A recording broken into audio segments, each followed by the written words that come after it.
우리 따라서 합시다. 하나님이 요구하시는 신앙.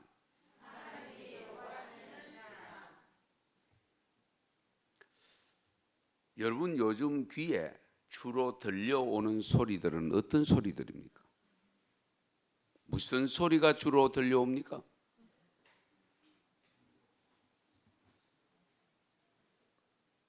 아직도 코로나19 소리입니까?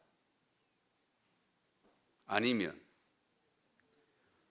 지자체 단체장 선거, 교육감 선거 소리입니까? 아니면 경제가 어렵다는 소리입니까? 아니면 신임 대통령 이야기입니까? 아니면 저 멀리 내려가 있는 전직 대통령 소리입니까?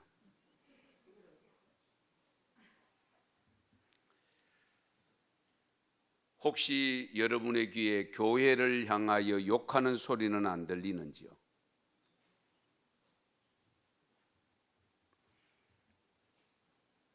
여러분의 귀에 주님의 음성은 제대로 들리고 있습니까? 그러면 꼭 여러분이 또 저에게 묻고 싶은 질문이 있을 겁니다. 목사님 무슨 소리 들립니까? 궁금하지요? 한 주 내내 낮 예배 드린 말씀의 소리, 오늘 이 시간에 드리는 말씀의 소리를 듣고 살아왔습니다. 하나님이 들려주는 음성을 듣고 살아갑니다.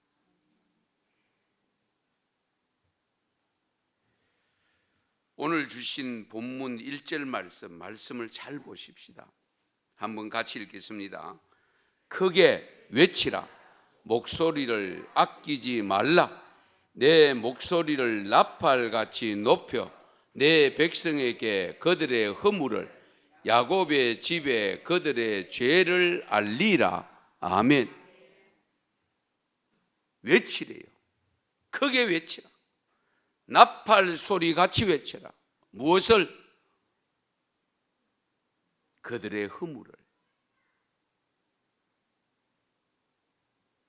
그들의 집에 죄를 알리라고 일러주고 있습니다. 아무리 목사지만 이런 소리를 외치기가 쉽지 않습니다. 왜? 친다고 하기 때문에. 우리 목사님 나를 친다. 치는 것은 하나님이 치시는 거죠. 하나님이 치시는 거예요. 예.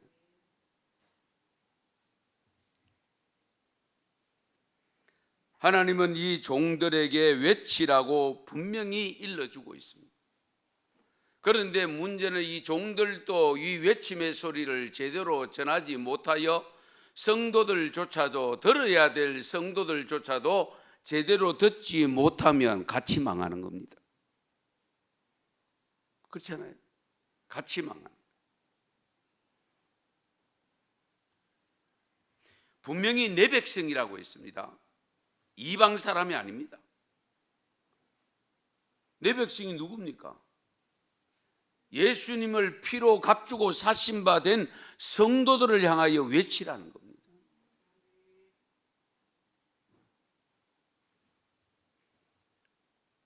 허물을 지적해라. 죄를 알리라. 오늘 한국 교회 교인들의 허물이 무엇이며 죄가 무엇일까요? 물론 개인마다 다 다릅니다. 그러나 보편적으로 한국 교회 공동체의 죄가 무엇일까? 어떤 죄일까? 어떤 허물일까? 여러 가지가 있겠습니다만은 우선은 오늘 본문 2절에서 지적한 내용을 요약하면 형식주의와 외식을 주의해야 됩니다. 형식주의와 외식입니다. 2절 말씀 또 같이 읽겠습니다. 같이 읽습니다. 그들이 날마다 나를 찾아 나의 길 알기를 즐거워함이 마치 공의를 행하여 그의 하나님 규례를 저버리지 아니하는 나라 같아서 의로운 판단을 내게 구하며 하나님과 가까이 하기를 즐거워하는도다. 아멘. 이 내용을 겉으로 보면 상당히 긍정적인 평가로 보이죠. 그렇지 않아요? 말씀을 잘 보세요. 그런데 상당히 역설적인 표현입니다. 비아냥거리는 형식을 취하고 있는 내용입니다. 이스라엘 백성들이 하나님을 찾기는 찾는데 형식적이고 외형적이라는 것을 지적하고 있는 말씀입니다. 하나님의 뜻을 구하기보다는 도리어 자기의 뜻을 구하고 있음을 조롱하듯이 표현하고 있는 내용입니다.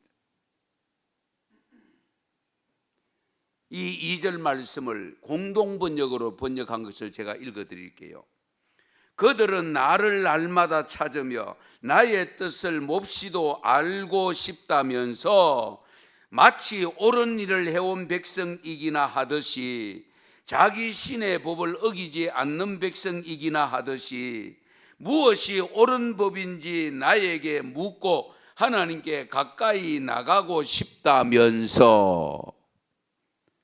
공동번역이 이렇게 번역하고 있습니다. 그러니까 상당히 옳은 척하고 잘하고 있는 척하고 잘 믿고 있는 척하는데 실제는 아니라는 겁니다.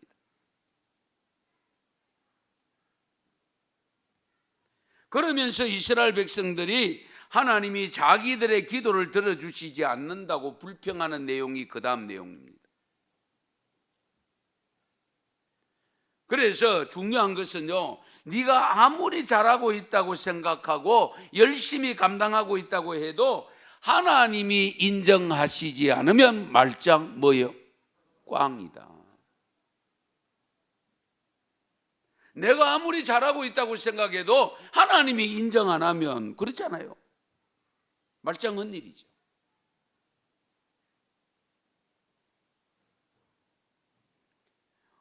우리 하나님은 겉으로 보고 판단하시는 분이 아니잖아요. 너희는 그 사람을 보고 판단하지만 나는 너희 속을 판단한다고 했습니다.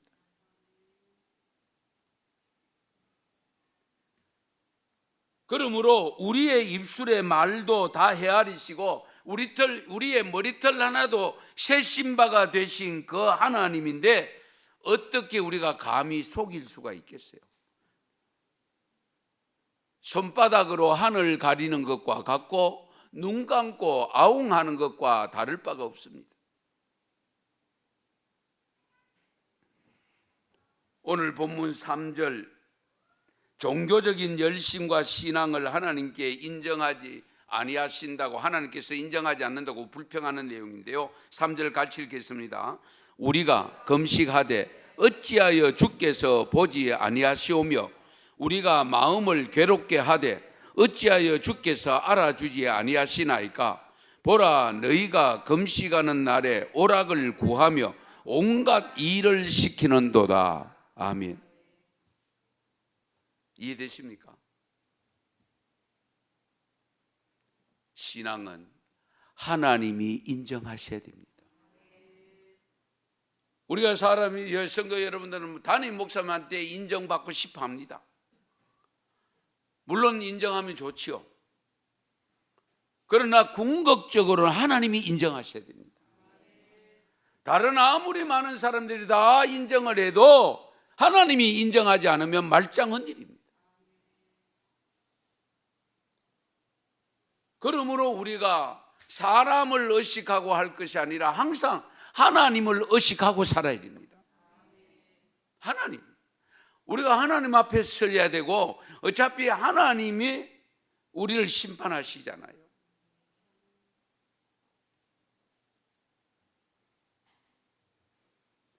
내가 스스로 만족하는 신앙에 머물면 안 됩니다.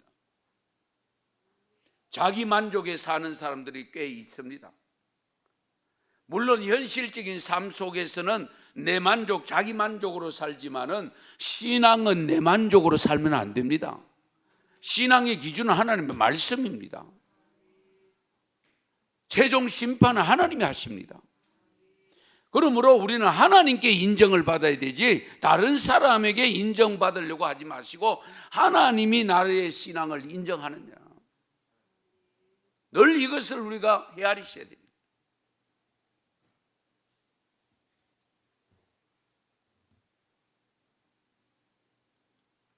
오늘 본문 2절 3절 여러분 다시 한번 잘 살펴보십시다. 이스라엘 백성들이 뭐라고 하느냐, 여러분의 이해를 돕기 위해서 이 구절을 다시금 공동번역으로 했는데요, 2절 3절 우리 공동번역에 나오는데요, 같이 한번 다시 읽어볼까요? 자막에 뜨네요. 그들은 나를 날마다 찾으며 나의 뜻을 몹시도 알고 싶다면서 마치 옳은 일을 해온 백성이기나 하듯이, 자기 신의 법을 어기지 않은 백성이기나 하듯이 무엇이 옳은 법인지 나에게 묻고 하나님께 가까이 나가고 싶다면서 한다는 소리는 당신께서 보아 주시지 않는데 단식은 무엇 때문에 해야 합니까? 당신께서 알아주시지 않는데 고행은 무엇 때문에 해야 합니까? 그러면서 단식일만 되면 돈벌이에 눈을 밝히고 일꾼들에게 마구 일을 시키는구나. 아멘. 이해가 되지요? 예. 그냥 두세요. 괜찮아요. 이스라엘 백성들은 자기들이 나름대로 최선을 다해서 하나님을 섬기는데 기도를 왜 들어주시지 아니하고 자기들의 어려운 삶을 살아야 왜 살고 있어야 되느냐, 이런 생각 우리도 할 수 있습니다. 나름대로 내가 주일 성수하고 11조 드리고 나름대로 기도에도 참석하고 심지어 새벽 기도까지 나오고 있는데 왜 내 기도는 잘 안 들어주실까? 왜 나의 삶은 잘 안 풀릴까? 왜 장애물들이 자꾸 나타나고 나의 가는 길을 자꾸 막는 일들이 나타날까?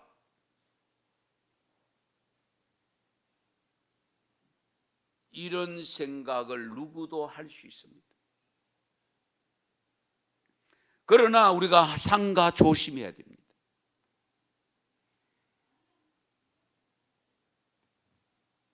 그래서 4절 5절 또 보십니다. 말씀 잘 보세요. 4절 5절 같이 읽겠습니다. 보라, 너희가 금식하면서 논쟁하며 다투며 악한 주먹으로 치는도다. 너희가 오늘 금식하는 것은 너희의 목소리를 상달하게 하려는 것이 아니니라. 이것이 어찌 내가 기뻐하는 금식이 되겠으며 이것이 어찌 사람이 자기의 마음을 괴롭게 하는 날이 되겠느냐. 그의 머리를 갈대같이 숙이고 굵은 배와 재를 펴는 것을 어찌 금식이라 하겠으며 여호와께 연락될 날이라 하겠느냐. 아멘. 금식은요, 회개가 전제되어져야 됩니다. 회개가. 회개하지 않고 오히려 논쟁한다고 했습니다. 다투고 있다고 했습니다. 악한 주먹으로 치고 있다고 했습니다.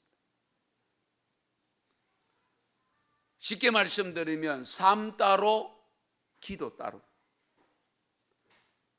삶 따로 예배 따로,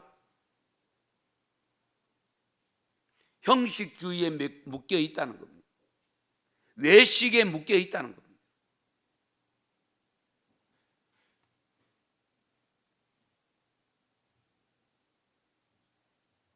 그러면서 우리 하나님이 기뻐하는 금식이 무엇이라고 일러주느냐? 참된 금식은 어떤 것이냐? 6절 7절입니다. 6절 7절 같이 읽겠습니다. 내가 기뻐하는 금식은 흉악의 결박을 풀어주며 멍에의 줄을 끌어주며 압제당하는 자를 자유하게 하며 모든 멍에를 끊는 것이 아니겠느냐. 오 줄인 자에게 내 양식을 나누어 주며 유리하는 빈민을 집에 들이며 헐벗은 자를 보면 입히며 또 내 고륙을 피하여 스스로 숨지 아니하는 것이 아니겠느냐. 아멘. 우리가 깊이 헤아리셔. 입술로만 고백하는 신앙이 되어서는 안 된다는 거예요. 의로운 삶이 수반되는 신앙생활이어야 됩니다. 반드시 삶에서 말씀의 순종함이 나타나야 된다, 그 말씀입니다.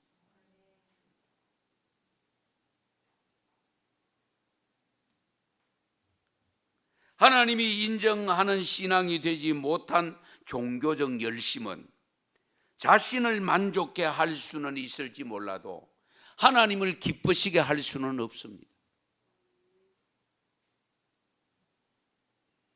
작금에 드러나고 있는 우리 정치 지도자들의 삶의 모습, 일반 백성들의 삶의 모습에서 본받아야 할 것이 있습니까?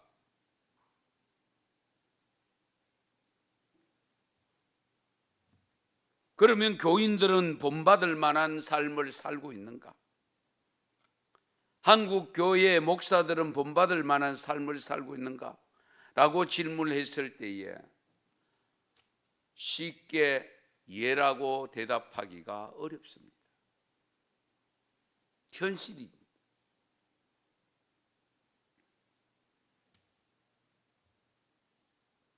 좀 지나간 이야기이기는 합니다만 자전거를 훔쳐 팔아먹다가 덜미가 잡힌 목사, 보이스피싱으로 속여서 수수료를 1% 떼먹은 목사가 전도사 성폭행해서 정상적인 관계를 가졌다고 고백하고 있는 내용들,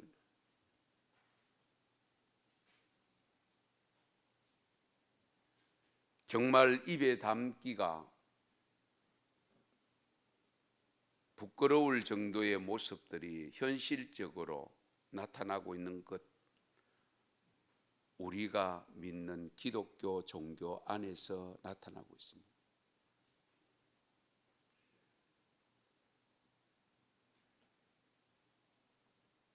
도대체 신앙이란 무엇인가? 우리가 이 질문을 깊이 던지셔야 됩니다. 내가 예배 행위, 헌금 행위, 전도 행위, 기도 행위 등등의 봉사 행위가 진정한 하나님 앞에서 정직성을 가지고 있는가? 깊이 헤아리셔야 됩니다.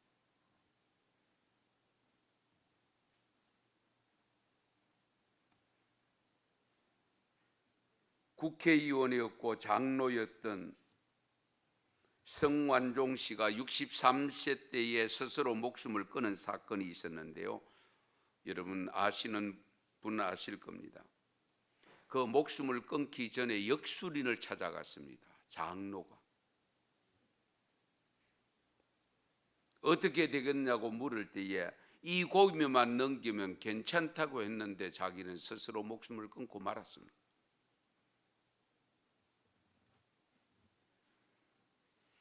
정말 믿는다는 믿음은 알다가도 모를 일입니다. 무엇 때문에 어떻게 해서 장로가 되었을까?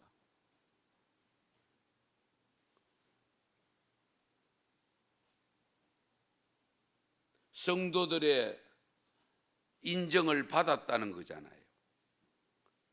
그런 의미에서 보면 우리 예수님께서 하나님께서 일러주신 말씀 그대로입니다. 너희는 겉을 보고 판단하지만 나는 속을 보고 있다. 우리가 이것을 깊이 헤아리시다.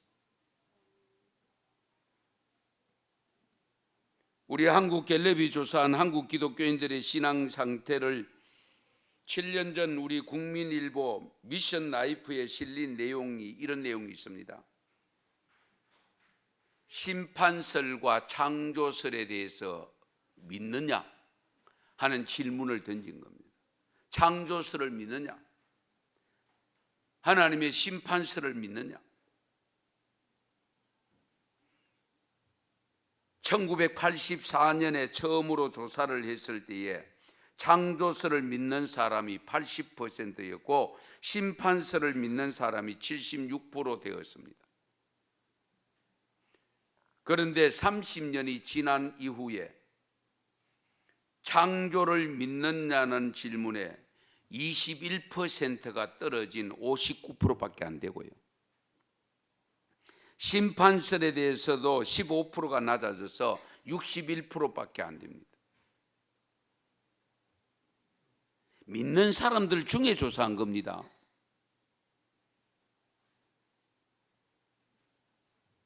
그리고 죽은 다음에도 영혼이 있다고 믿느냐는 질문에는요, 2004년도에 81%였는데 2015년 7년 전이죠. 79% 됐습니다. 이런 현실을 인정해 주는 자료가 또 있습니다. 1998년 한국갤럽 통계를 바탕으로 해서 우리나라 국내 주요 일간지에 발표된 한국교회 관련 통계 자료가 있었는데요.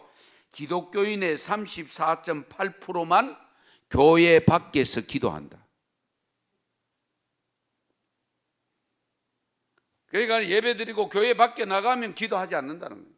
기도하는 사람이 38%밖에 안 됩니다. 우리 은성교회 말고요. 여러분 주중에 6일 동안 기도 생활을 얼마나 하고 있는지요? 스스로 여러분 체크해 보시기 바랍니다.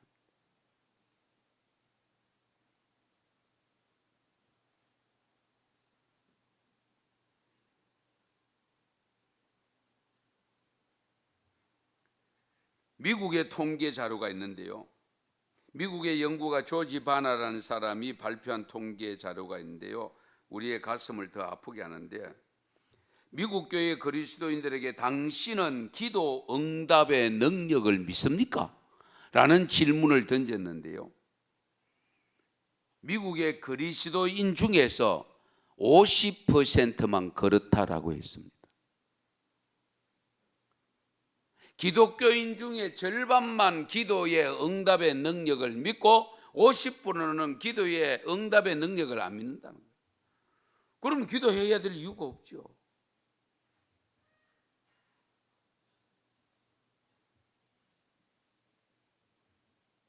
신앙이란 도대체 무엇인가? 예수를 믿고 하나님을 믿는다는 믿음이 도대체 어떤 믿음이어야 되는가? 우리가 깊이 헤아려야 됩니다.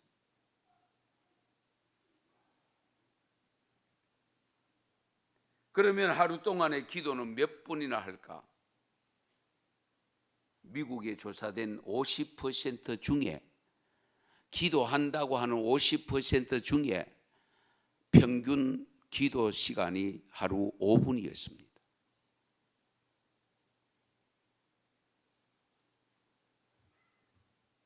기도의 능력을 믿는다고 하는 그리스도인들조차도 하루 5분 정도의 기도로 그치고 있다는 거예요.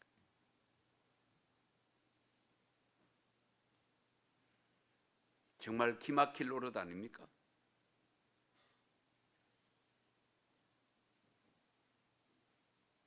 그런데 더 놀라운 사실은 하루에 텔레비전 보는 시간이 얼마냐? 4시간으로 나왔습니다. 이건 직접 미국이 조사됐네요. 텔레비전은 4시간, 기도는 5분.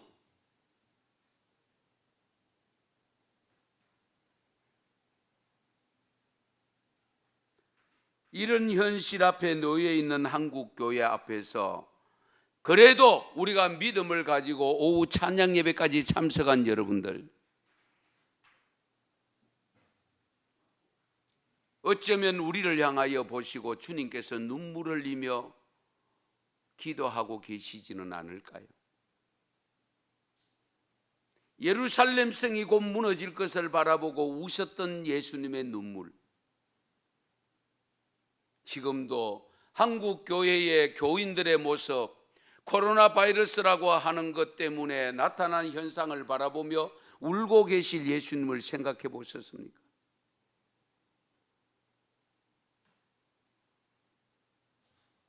돌 위에 돌 하나 남지 아니하고 무너지리라고 하시면서 우셨던 그 주님의 눈물이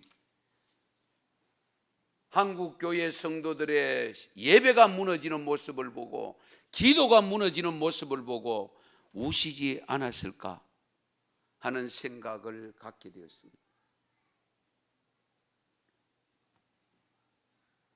그러므로 우리는 삶의 상황이 어떤 모습으로 바뀌든지 상관없이 하나님이 기뻐하는 신앙, 하나님이 연락하시는 신앙이 되어야 될 줄 믿습니다. 누가 뭐래도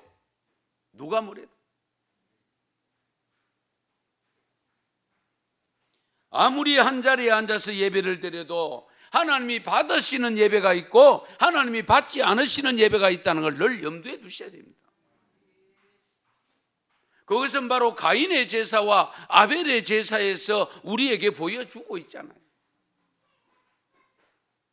한 자리에서 예배를 드려도 하나님이 받으시는 예배가 있고 받지 않으시는 예배가 있다는 걸 늘 염두에 두셔야 됩니다.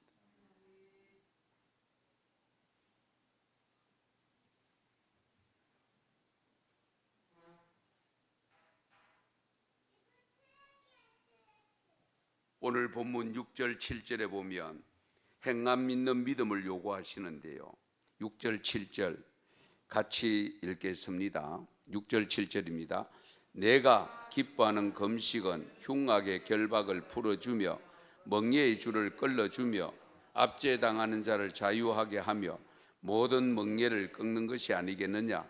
또 줄인 자에게 내 양식을 나누어 주며 유리하는 빈민을 집에 들이며 헐벗은 자를 보면 입히며 또 내 고륙을 피하여 스스로 숨지 아니하는 것이 아니겠느냐. 아멘. 예수님도 그래서 마태복음 7장 21절에서 23절에 보면 나더러 주여 주여 하는 자마다 다 천국에 들어갈 것이 아니고 어떻게 해요? 오직 내 아버지의 뜻대로 행하는 자라야 들어간다고 일러줍니다. 그때에 많은 사람들이 예수님 보고 하는 말이 뭐냐면 내가 주의 이름으로 귀신을 쫓아내고 주의 이름으로 많은 권능을 행하지 아니하였나이까? 라고 질문을 한다고 했습니다.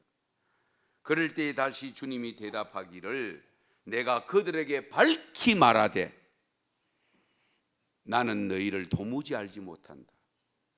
불법을 행한 자들아. 정말 이러면 안 됩니다. 왜? 이럴 때에는 후회해도 소용이 없거든요.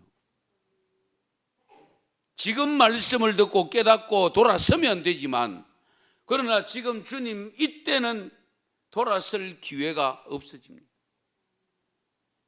얼마나 안타까운 일입니까? 그러므로 우리가 은혜 받은 것 가지고 옛날 이야기 자꾸 하면 안 되고요. 은사 받은 것, 옛날 은사 받은 것 이야기하면 안 됩니다. 우리는 매일 매 순간을 살아가고 있습니다. 오늘을 사는 사람들입니다. 어제껏 생각하지 마세요. 내일 내 날이 아니잖아요. 오늘 내가 어떻게 살고 있느냐, 내가 어떤 삶에서 하나님 앞에 부름받을 것인가를 늘 생각하셔야 돼요.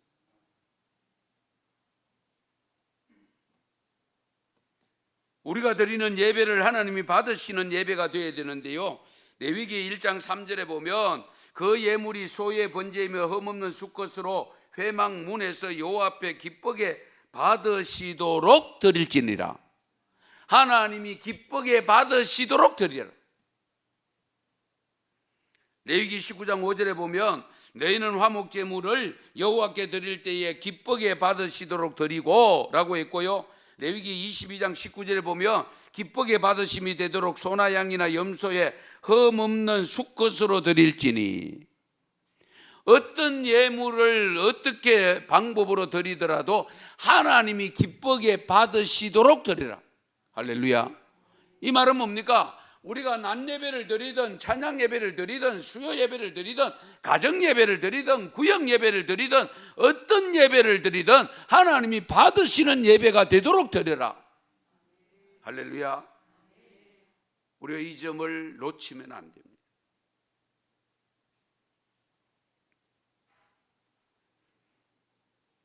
로마서 12장 1절 2절 말씀 잘 아는 말씀입니다마는, 그러므로 형제들아 내가 하나님의 모든 자비하심으로 너희를 권하노니 너희 몸을 하나님이 기뻐하는 거룩한 산 제물로 드리라. 이것이 너희에 드릴 영적 예배니라. 산 제물로 드려라. 영적 예배다. 삶으로 드려라, 그 말씀입니다. 산 제물, 나의 삶으로 드려라. 그러니까 금식하고 있는 밥 굶는 그 의식에 사로잡혀 있지 말고 행위부터 바꾸라. 가난한 자가 있으면 도와주고, 집 없는 사람이 있으면 집 방, 살 수 있는 방을 제공해 주고, 그것부터 하라는 거예요.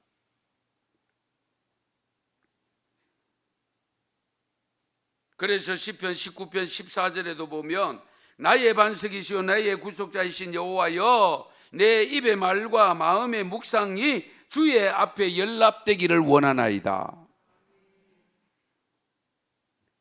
나의 입의 말과 묵상이, 내 마음의 묵상이 주께 연락되기를 원한다.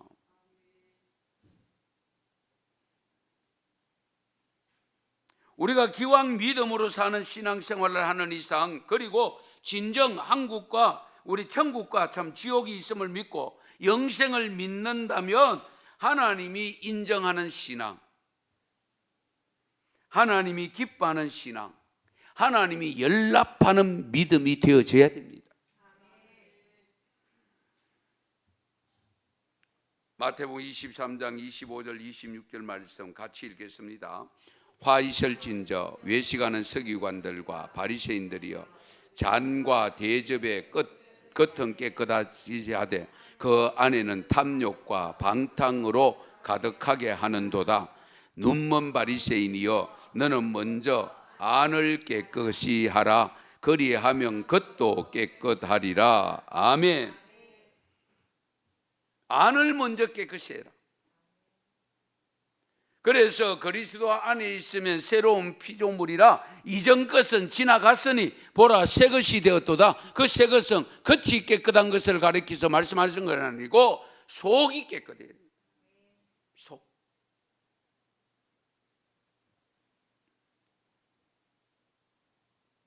그래서 신앙의 이중성을 삼가 조심해야 됩니다.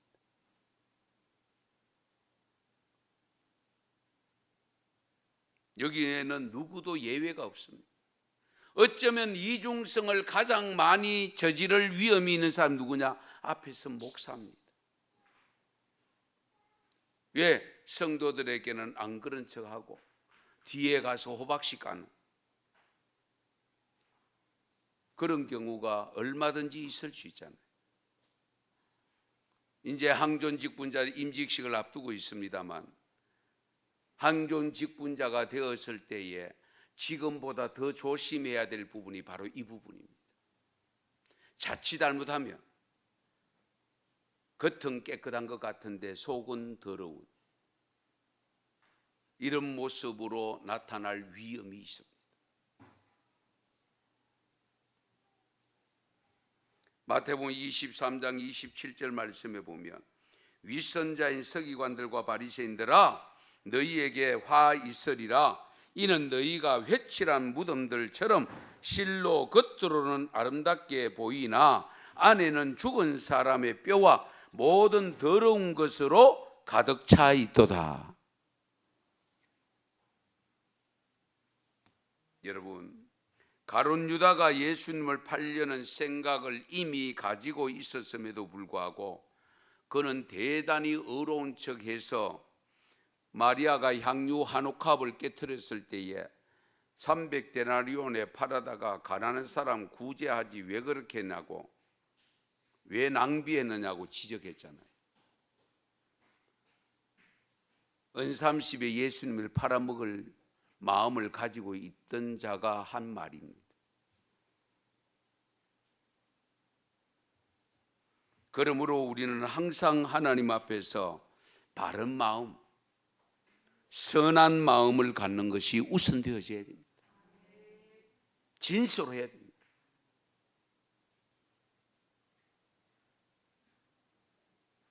김태연 시인이 쓴 난 내 이름은 가식입니다 하는 시가 있는데 잘 들어보세요.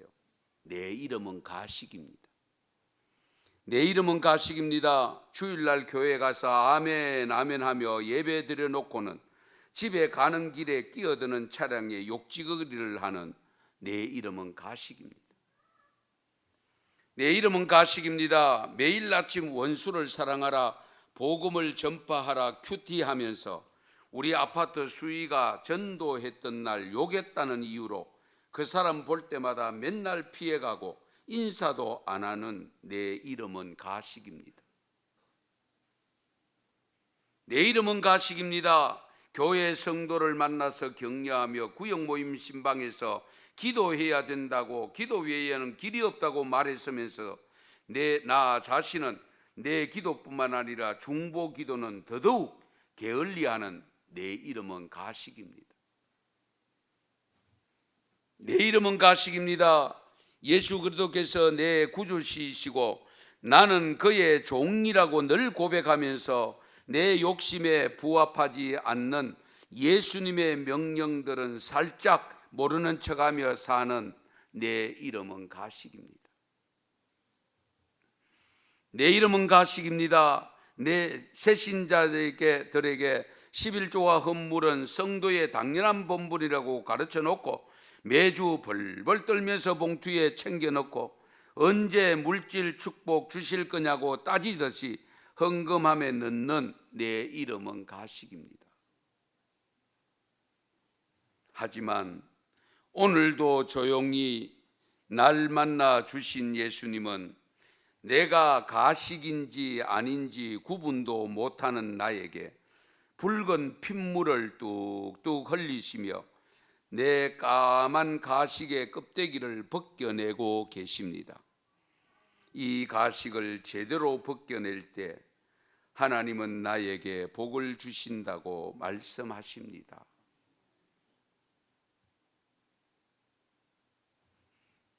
오늘 본문 8절 이하에 보면 분명하게 말씀합니다. 그리하면 내 빛이 새벽같이 비칠 것이며 내 치유가 급속할 것이며 내 공의가 내 앞에 행하고 하나님 여호와의 영광이 내 뒤에 호위하리니 네가 부를 때에는 나 여호와가 응답하겠고 네가 부르짖을 때에는 내가 여기 있다 하리라. 말보다 선한 일에 앞장서서 섬기는 사람들, 즉 줄인 자들과 괴로워하는 자의 심정을 만족하게 하는 자에게는 너의 빛이 흑암 중에서 떠올라 내 어둠이 낮과 같이 될 것이라고 말씀합니다. 그런 성도들의 삶의 결론이 어디냐? 11절에 보면 너는 물된 동상 같겠고 물이 끊어지지 아니하는 샘 같을 것이라. 할렐루야.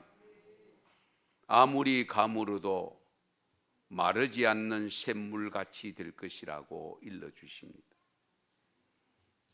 사시사철 푸르른 삶, 형통한 삶, 아무리 가뭄으로 기근이 오더라도 하나님의 의를 드러낸 성도들에게는 반드시 풍성한 삶으로 보장하신다는 하나님의 약속입니다. 오늘 본문에 읽지는 않았습니다마는 14절 말씀 같이 한번 읽어보실까요? 14절입니다. 네가 여호와 안에서 즐거움을 얻을 것이라. 내가 너를 땅의 높은 곳에 올리고 내 조상 야곱의 기업으로 기르리라. 여호와 입의 말씀이니라. 아멘.